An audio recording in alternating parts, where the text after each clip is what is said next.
오늘도 여러분 이 밤에 참 잘 나오셨습니다. 우리가 마음의 문을 열고 겸손히 하나님 앞에 나갈 때에 하나님께서 우리에게 놀라운 생명의 말씀으로 응답하여 주실 줄로 믿습니다. 오늘 이 밤에 여러분 잘 나오셨고요.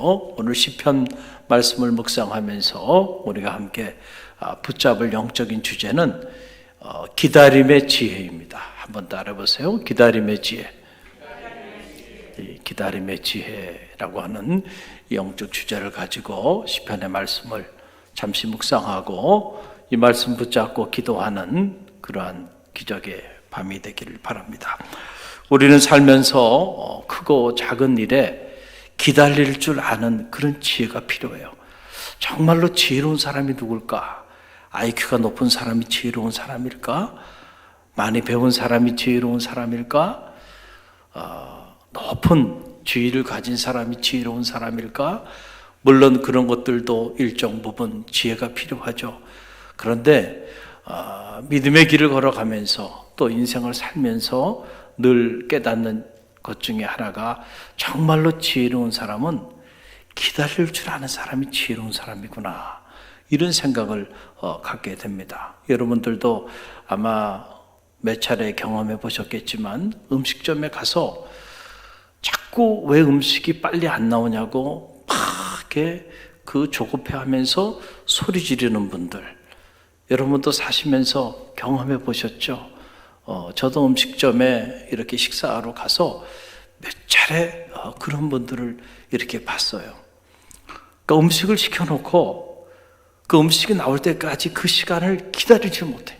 조금만 시간이 지나면 막 조급해가지고 왜 빨리 안 나오냐고, 왜 빨리 안 나오냐고 그러면서 이렇게 안달하시는 분들이 계신데, 여러분 사실은 그런 분들은 일회용 패스트푸드를 먹을 자격만 있을 뿐이에요. 차라리 그렇게 기다리는 게 힘들면요, 그냥 음식점에 가지 말고 어디 가는 게 좋아요?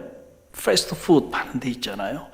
다 그냥 일회용으로 가공돼서 이렇게 나와 있는 싸구려 음식, 그런 음식은 기다릴 필요가 없어요.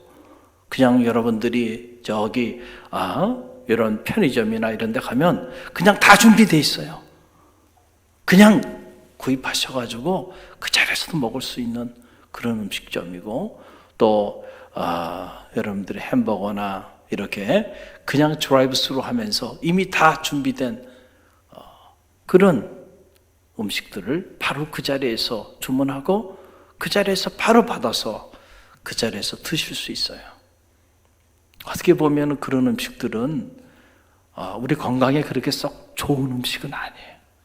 여러분들이 정말로 여러분의 건강에 도움이 되고, 그리고 무엇보다 정말 맛의 기품이 있는 그런 음식을 먹기를 원한다고 한다면 때로 기다릴 줄 아는 지혜가 있어야 돼요. 할렐루야. 그래서 정말로 좋은 음식점에 가서는요, 조급히 왜 안 나오냐고 그러면 안 돼요. 좋은 음식점일수록 주문이 들어왔을 때 신선한 재료를 가지고, 그리고 아주 정성껏 그 음식을 요리합니다. 그렇기 때문에 정직하게 음식이 나오기까지 걸리는 시간이 필요한 거예요. 그래서 좋은 음식점에 가서는 30분도 기쁜 마음으로 기다릴 수 있는 거예요. 할렐루야. 할렐루야. 여러분들이 정말로 좋은 음식을 선별해서, 그리고 맛있는 음식을 여러분이 드시고 싶으시다고 한다면요, 그 음식을 조리하는 사람에게 시간을 주셔야 돼. 그래야 그 사람이 정성껏 충분한 시간을 가지고 여러분이 드실 음식을 잘 요리하지 않겠어요? 그분에게 시간도 주지 않고 막 왜 빨리 안 하냐고 막 다구치면은 그 사람이 음식을 제대로 만들 수 있겠는가 라고 하는 그런 사실입니다. 우리가 음식 하나를 먹어도요, 바로 이렇게 기다림의 지혜가 필요한 거예요.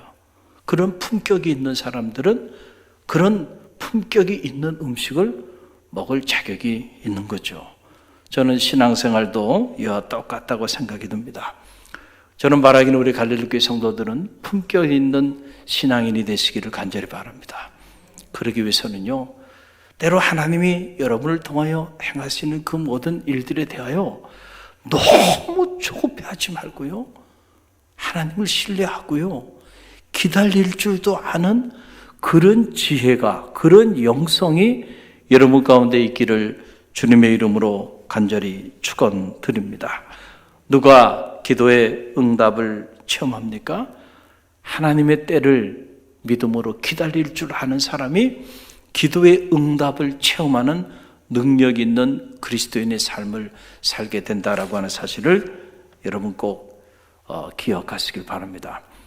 우리가 다윗을 묵상하면서, 특별히 오늘 시편 40편을 묵상하면서 다윗의 인물됨을 발견하게 되는데, 특별히 다윗이 어떤 믿음의 사람이었을까 늘 궁금하죠. 왜냐하면 다윗은 탁월한 삶을 살았던 인물이고, 무엇보다 하나님 앞에 남다르게 쓰임받았던 위대한 종이었기 때문에 우리도 믿음의 길을 걸어가면서 다윗처럼 그렇게 쓰임받고 싶잖아요. 다윗처럼 그렇게 탁월한 삶을 살고 싶잖아요. 그러면은 다윗이 하나님 앞에서 어떤 믿음의 길을 걸어갔는지 우리가 겸손히 배울 필요가 있죠. 다윗은 오늘 시편 40편을 묵상해 보면 한마디로 다윗은 기다릴 줄 아는 지혜가 있는 사람이었다.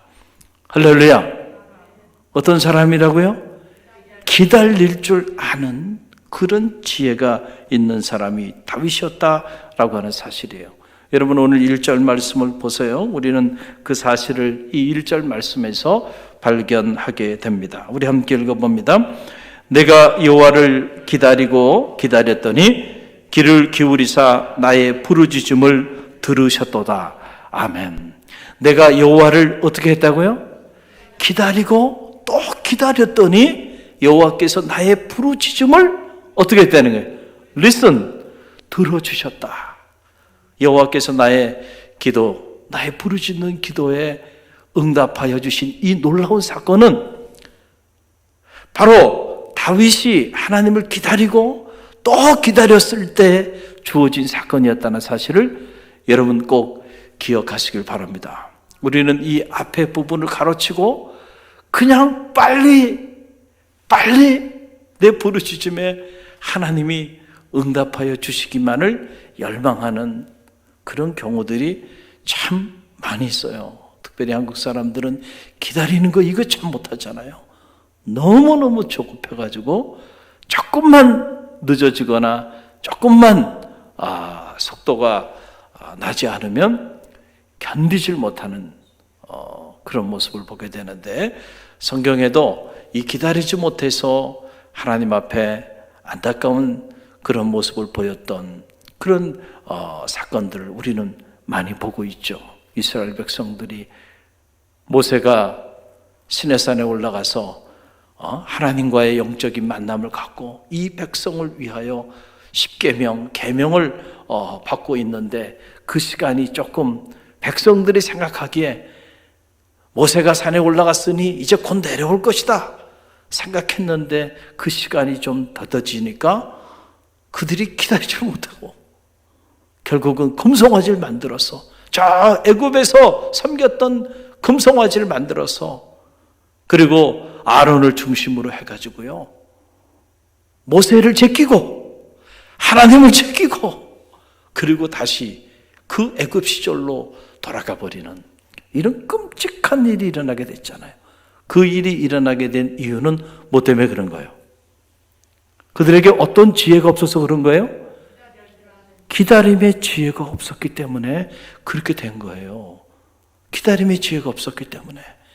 어련히 때가 되면 내려올까?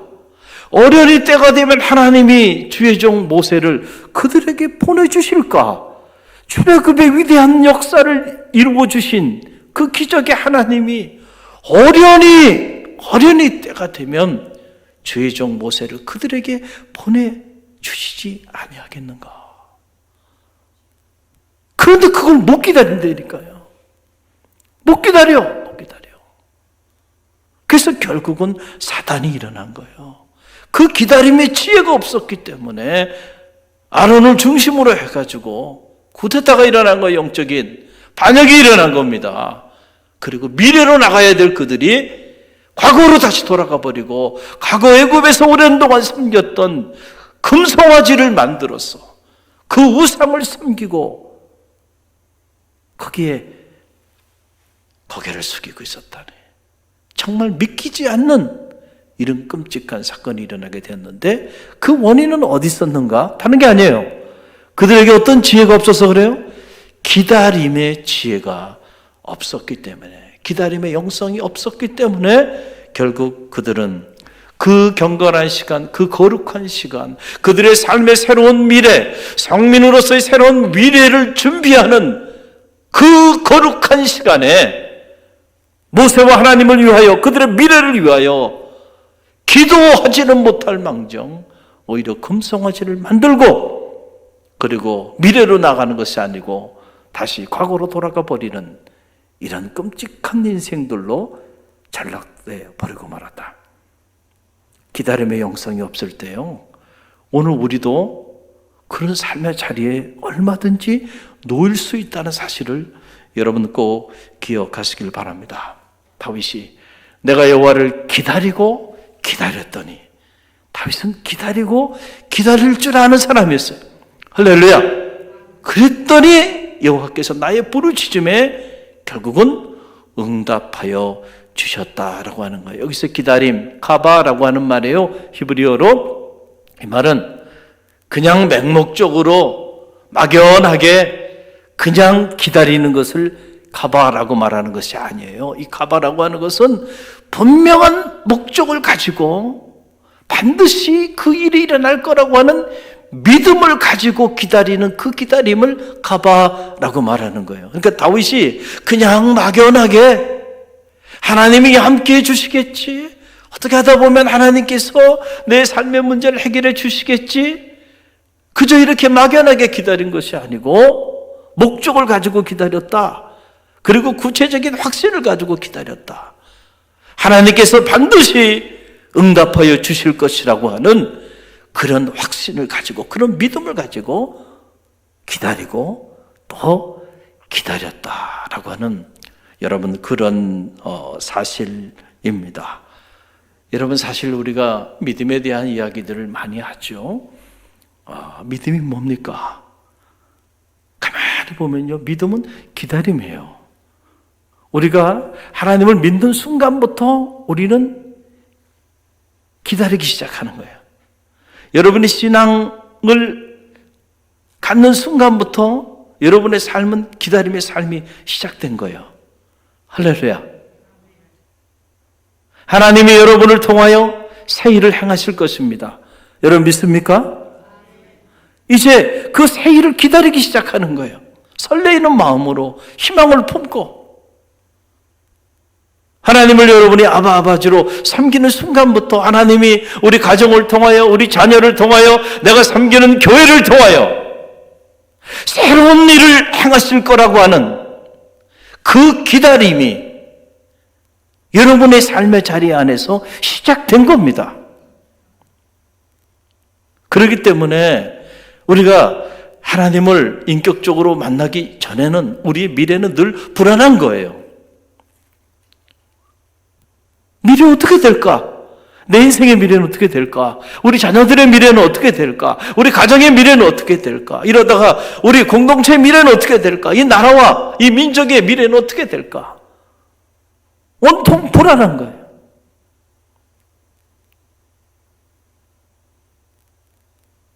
그 똑똑한 세계 미래학자들을 한 자리에 다 모아놔도 미래가 어떻게 펼쳐질지 알지 못해서 불확실성의 소사이어티, 불확실성의 시간, 그것이 곧 그들이 내린 결론이에요.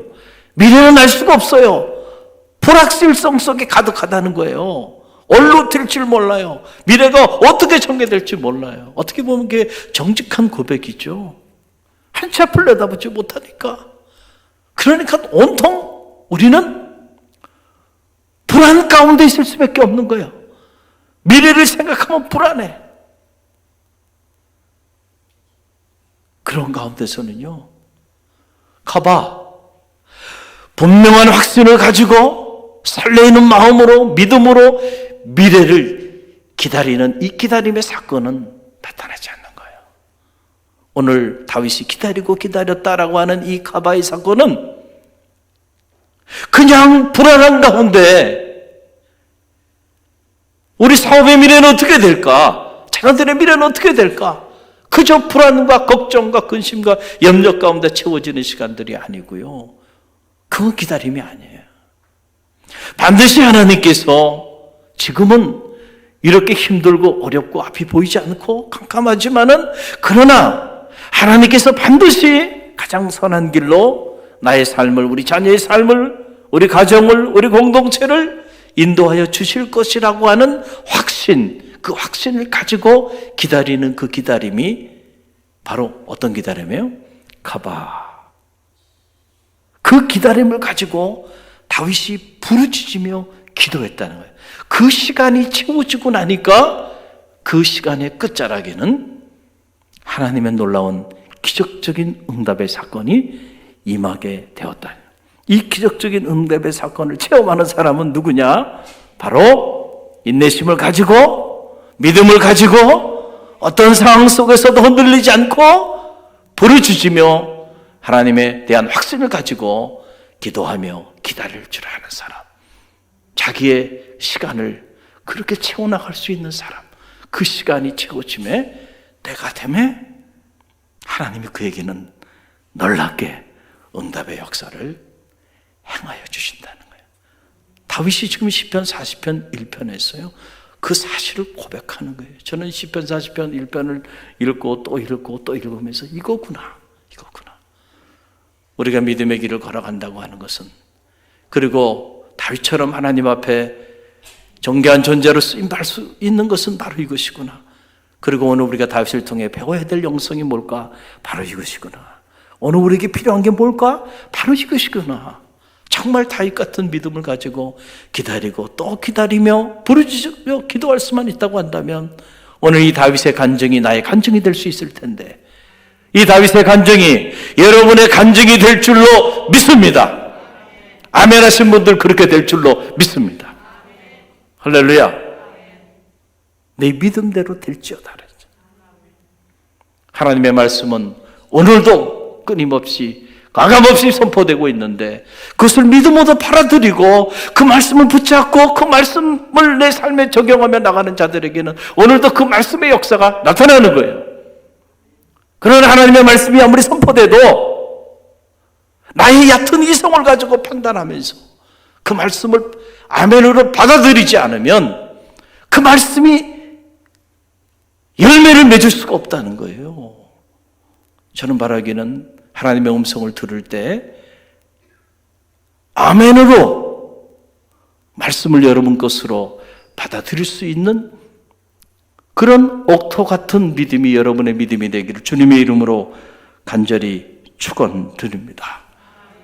여러분 그래요. 믿음은 기다림이에요.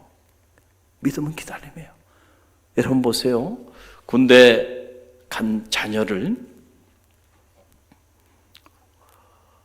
부모가 기다리죠.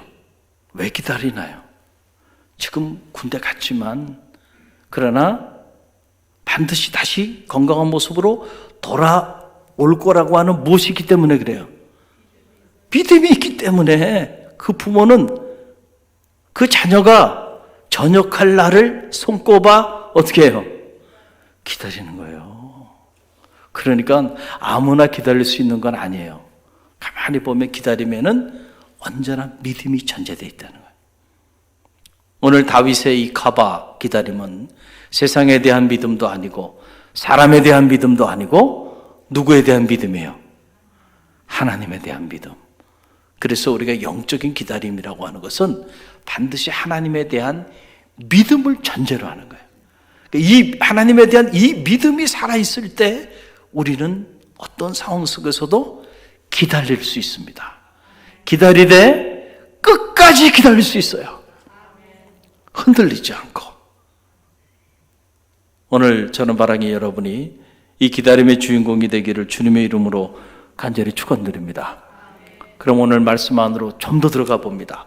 그럼 다윗이 대체 어떤 상황 속에서 기다리고 또 기다렸는가?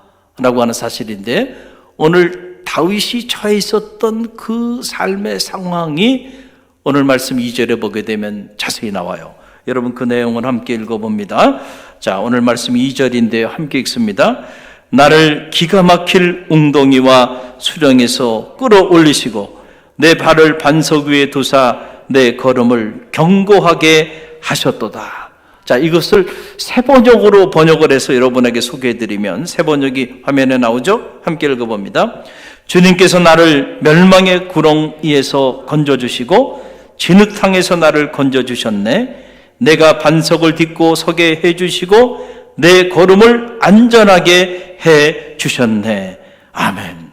참, 당시 다윗의 상황이 어떤 상황이었는가, 어떤 상황에서 기다리고 또 기다렸는지 알 수 있는 그런 대목이죠. 우리가 인생을 살다 보면 꽃길을 갈 때도 있어요. 평탄한 길을 걸어갈 때도 있어요. 그러나 예기치 않은 정말 기가 막힌 웅덩이와 수렁에 빠질 때도 있는 게 사실이에요. 인생을 살다 보면 항상 탄탄대로를 달리는 게 아니라니까요.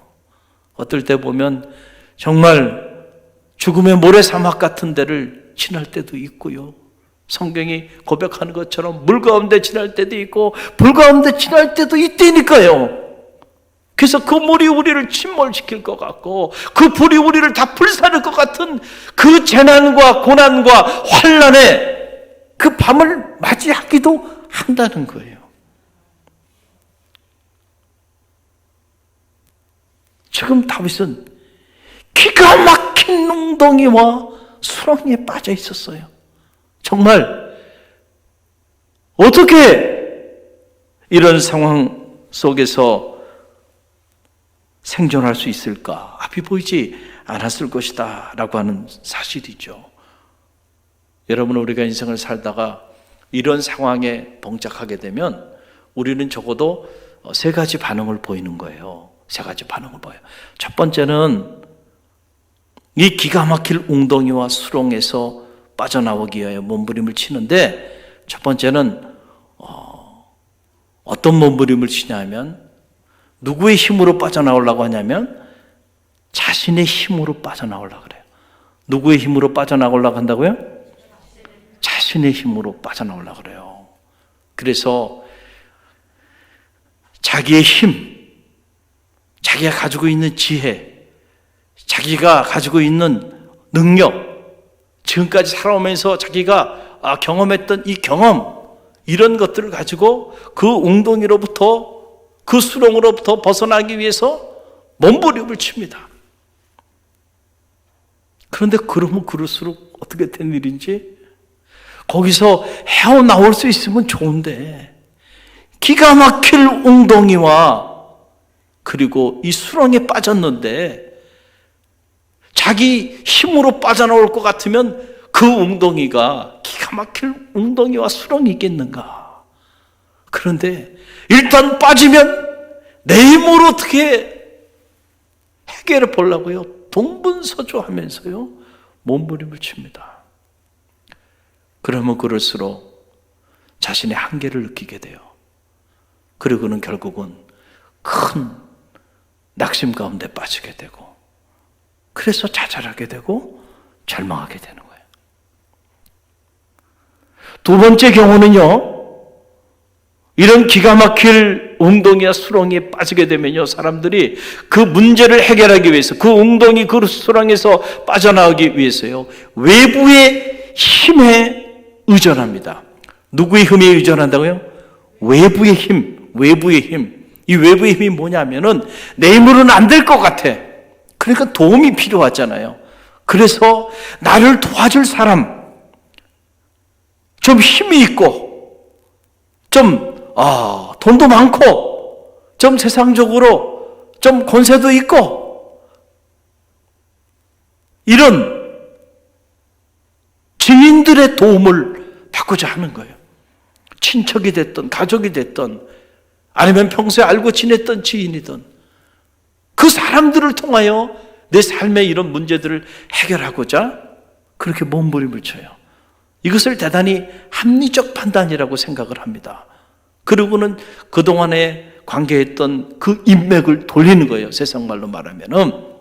그래서 그 기가 막힌 수렁, 그 기가 막힌 엉덩이에서 벗어나오고자 몸부림을 칩니다.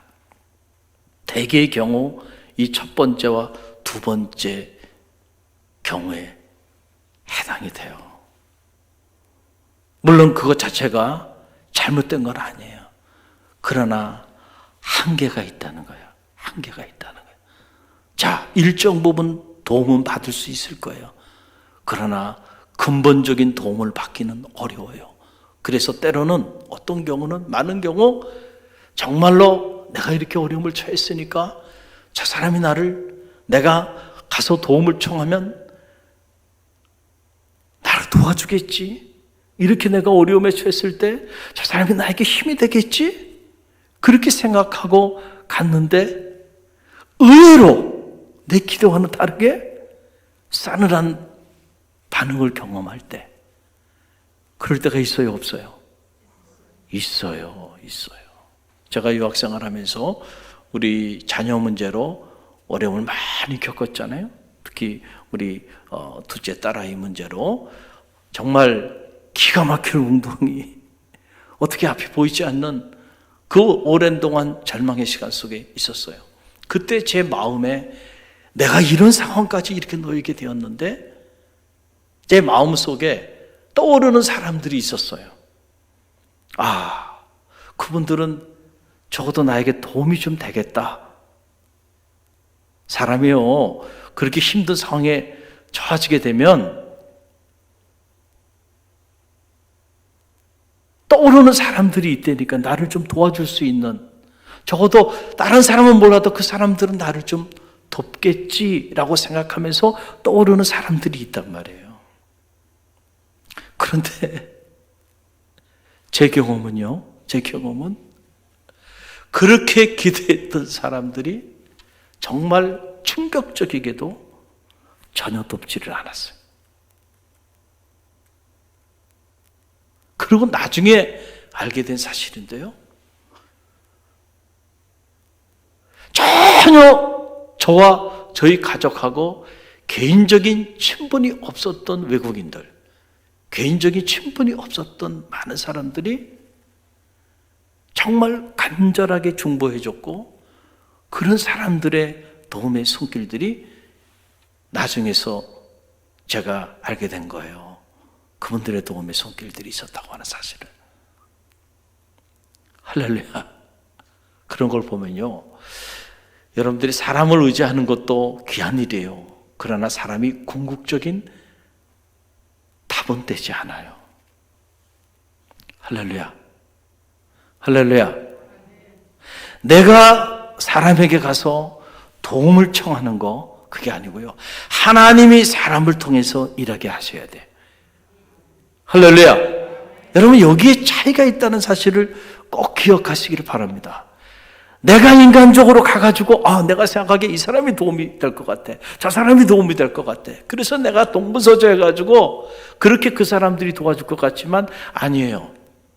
하나님이 사람을 통해서, 전혀 예기치지도 않았던 사람을 통해서 나를 돕게 하셔야 돼. 할렐루야. 할렐루야.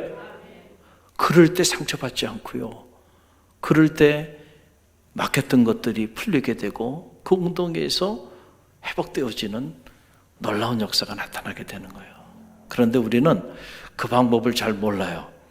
그래서 대부분의 경우 자기 인생의 문제를 해결하기 위해서 첫 번째, 오늘 이 밤에도요, 자기 인생의 문제를 해결하기 위하여 이 밤에도 동분서주하고 있는 사람들이 있어요, 없어요? 있죠. 믿음 밖에 있는 사람들은 말할 필요가 없고요, 그러나 믿음 안에서 신앙생활을 하고 있는 사람들조차도 이 주말에도 자기 인생의 문제를 해결하기 위해 이 밤에도 스스로 자기 문제를 해결하기 위하여 동분서주하는 사람들이 있어요.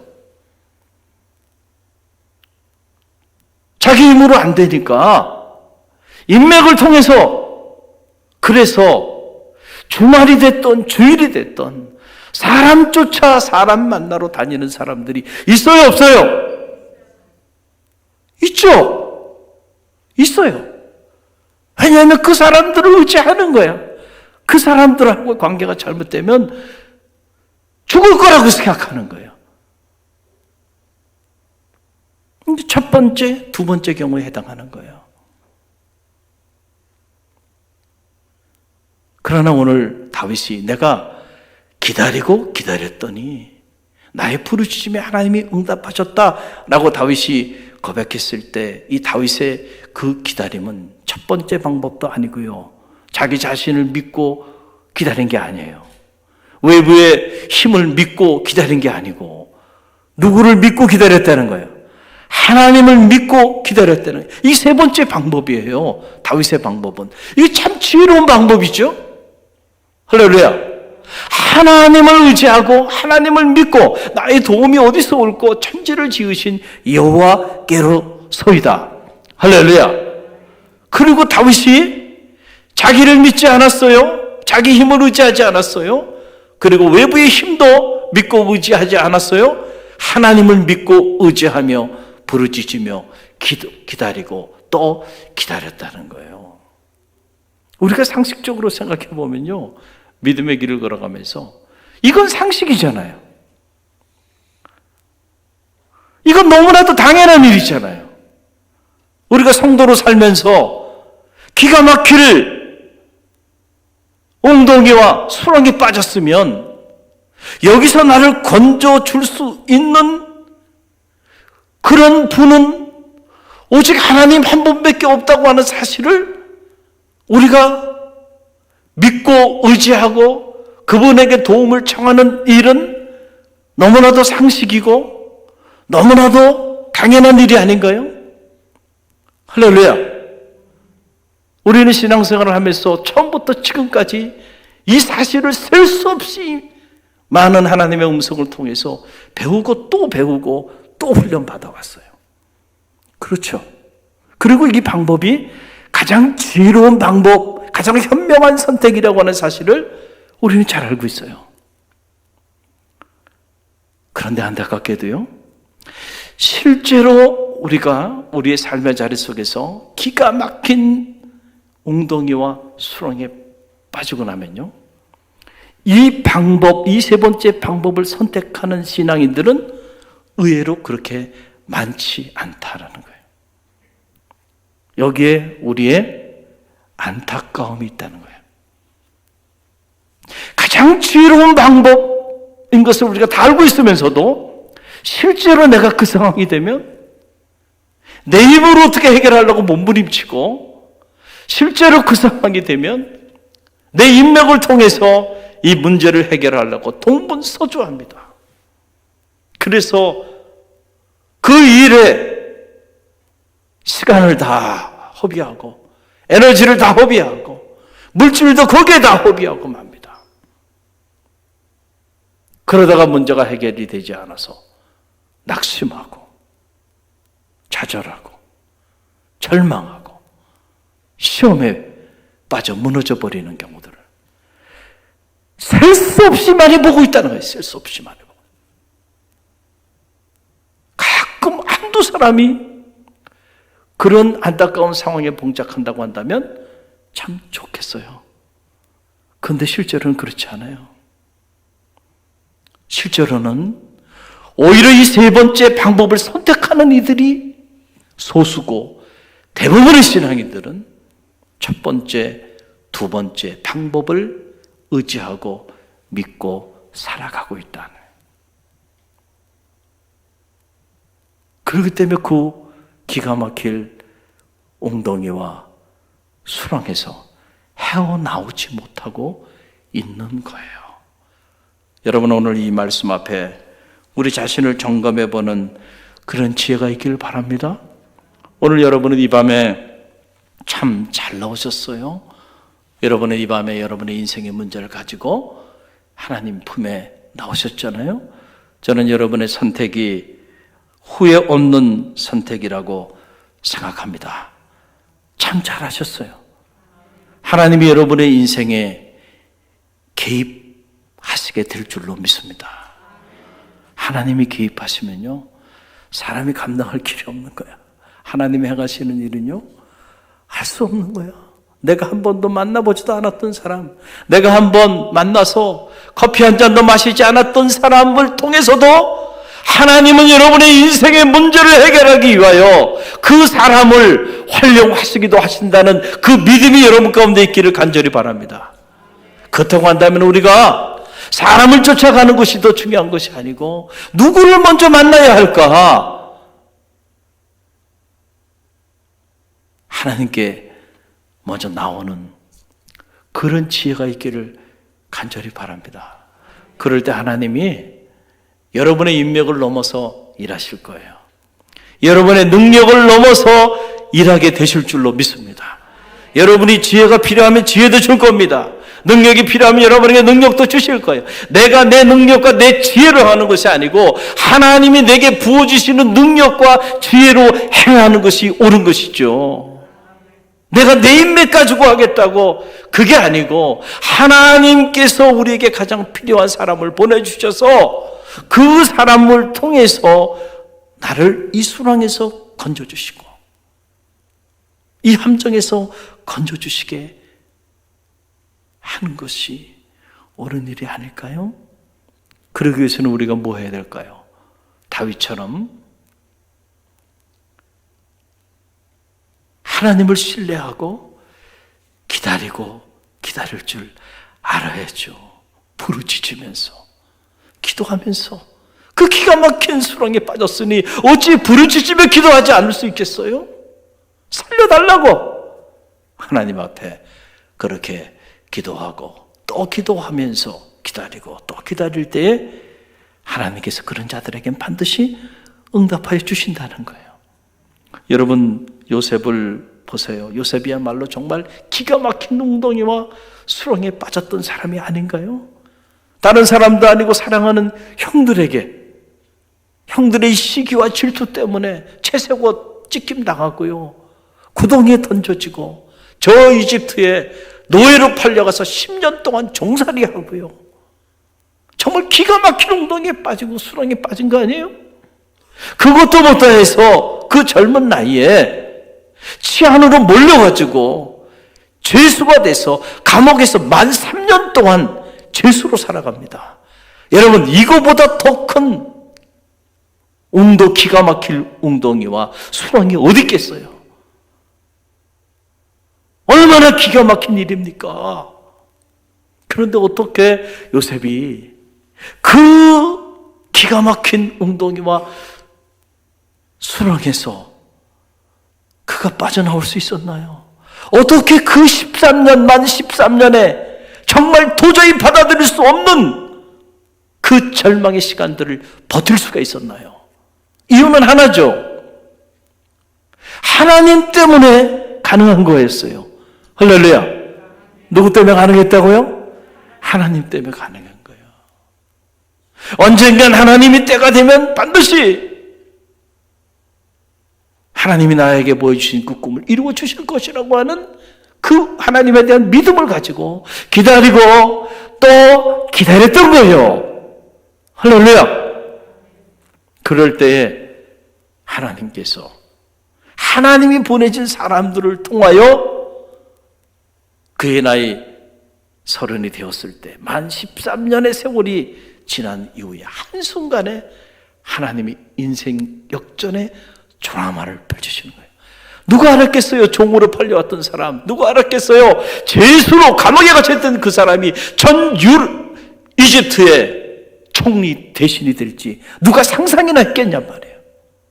하나님의 드라마는요, 이렇게 우리 생각을 넘어서 역사해 주시는데, 그런 놀라운 인생 역전의 드라마를 펼치는 주인공이 되는 사람은 바로 요셉처럼 그 기가 막힌 웅덩이와 수렁에서도 흔들리지 않고요, 하나님에 대한 믿음을 가지고 기다리고 또 기다릴 줄 아는 사람들이 오늘도 그 놀라운 역사를 체험하는 주인공이 된다는 사실을 꼭 기억하시길 바랍니다. 여러분이 그 상황에 봉착했다고 한다면 요셉처럼 정말 기다리고 기다릴 수 있었겠어요?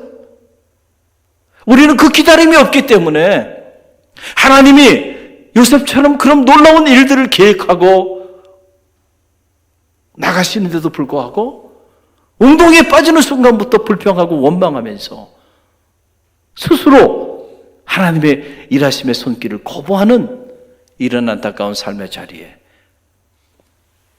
던져지게 된다는 거예요. 조금만 힘들고 어려운 일이 닥쳐도 견디지 못해요. 그 요즘 젊은이들이 과거에 비해서는 우리 세대보다는 요즘 젊은이들이 똑똑합니다. 커뮤니케이션 스킬도 뛰어나요. 웬만하면 2개 국어, 3개 국어를 유창하게들 해요. 컴퓨터나 또 이런 기술도 다루는 걸 보면 젊은 사람들이 뛰어나요. 우리 기성세대보다는.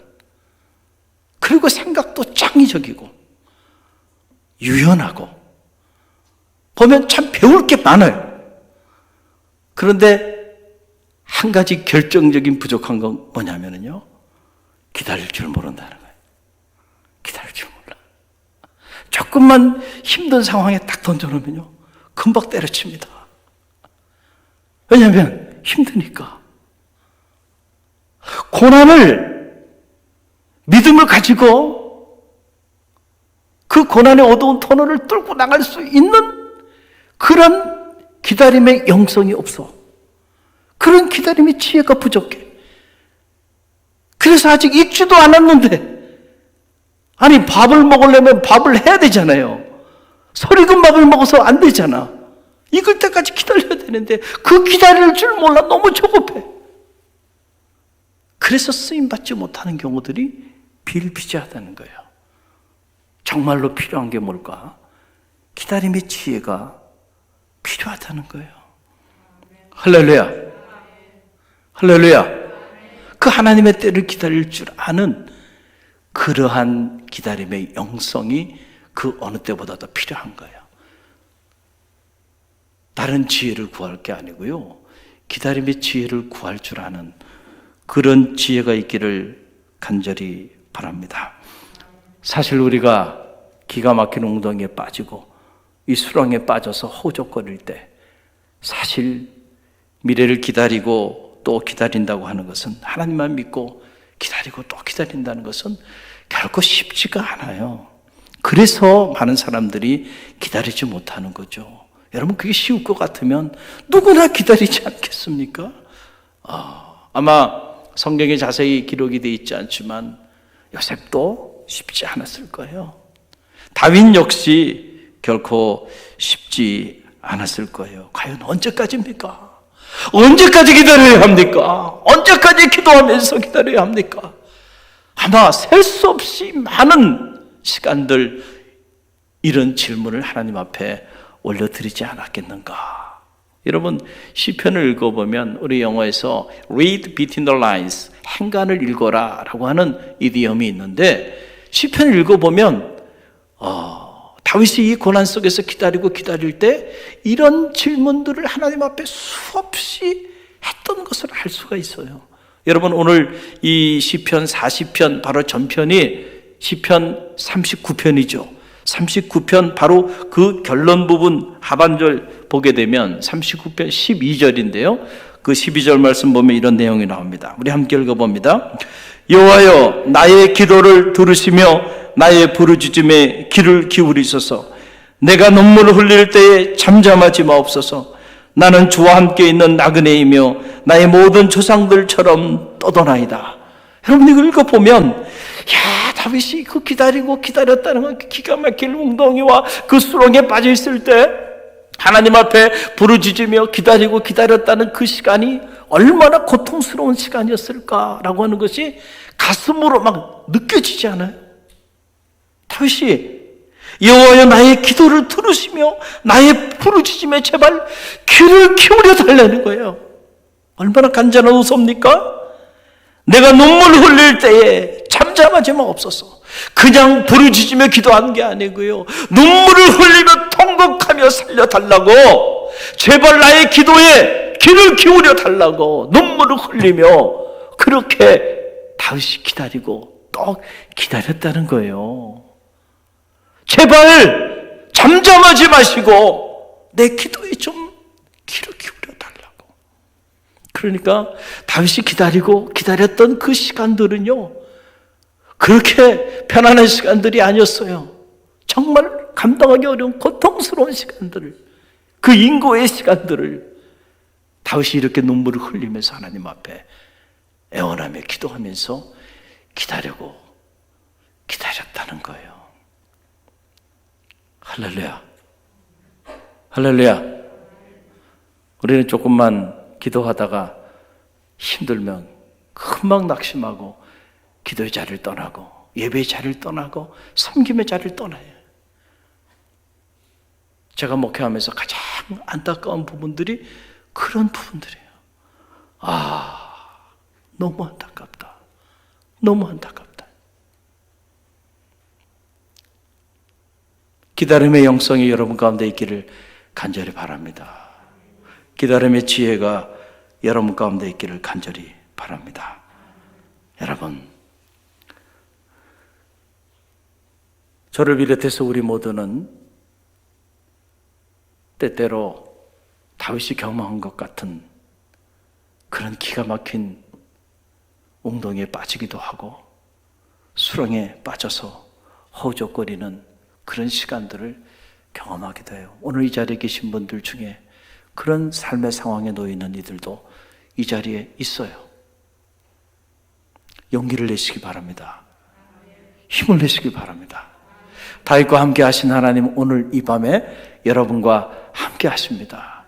반드시 하나님께서 때가 되면 여러분들이 포기하지 않으면 never give up, 포기하지 않고 부르짖으며 기도하며 기다리고 또 기다리면 반드시 그 웅덩이에서, 반드시 그 수렁에서 여러분을 건져 주실 때가 온다는 사실을 꼭 기억하시고요, 용기를 내세요.